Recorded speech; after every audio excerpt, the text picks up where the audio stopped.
දෙයියනේ මට මගේ ඔළුව ගෙලින් තියාගෙන වැඩක් කරන්න දෙන්නේ නැත්තේ බලමු. ඉතින් දෙන්නෙම නෑ මේ මගුල.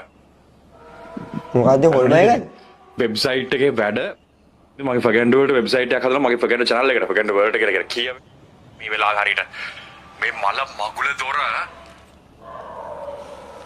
මේක කොච්චර වැහුවත් ඇරෙනවා මේක. ඇట్లේනවා. මේ කොච්චර වැහුවොත් මේ මල මගුල ඇරෙනවා. අපි බලන් හිටියක. මොකද මේ වෙලාවේ මම විතරයි මේක. පේනවද?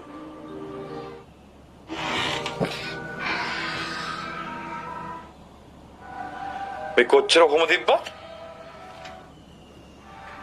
අඩෝ සාමාන්‍ය මේක වැහෙන්නේ නැහැ. හරිද? සාමාන්‍ය මේක වැහෙන්නේ නැහැ. හැබැයි දැන් මේක මේ තල්ලු කරනවා. භයානකයි. ඕගොල්ලන්ට කිසිම දෙයක් තේරෙන්නේ නැහැ කියලා මම දන්නවා. එන්ම අපේ සම්පූර්ණ වීඩියෝස් බලන්න YouTube එකට එන්න. ෆගැන්ඩ් කියලා YouTube. සම්පූර්ණ වීඩියෝස් ටික බලන්න පස්සේ මේ හැමදේම ඕගොල්ලන්ට තේරෙන්න ගන්නවා. අම්මා බලන්න ඕනේ. මොකද්ද කට්ටිය කියන්නේ මොනවද කියලා බලමු. පිරිත් දාන්නකො මොකෙක්වත් කරදර කරන්නේ නැහැ. අම්මා. ඉතින් දොරට අඩයක් තියන්නෝ. ඒකනේ ඒකත් ඇත්ත දැන් මේ.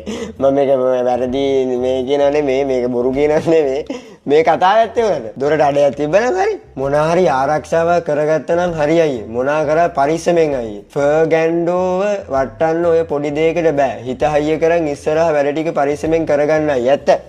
කරගන්න අයියේ. ආටානාටිය පාඩම් කරගන්න. ඒ මොකද්ද? මටත් ඔයිට සමාන දෙයක් වෙලා තියෙනවා. මන් දන්නේ මේ YouTube channel එක ගිහලා බලන්න ඕනේ. මත් වෙලාව තියෙන වෙලාවක පස්සේ ඔයාලත් ගිහලා බලන්න.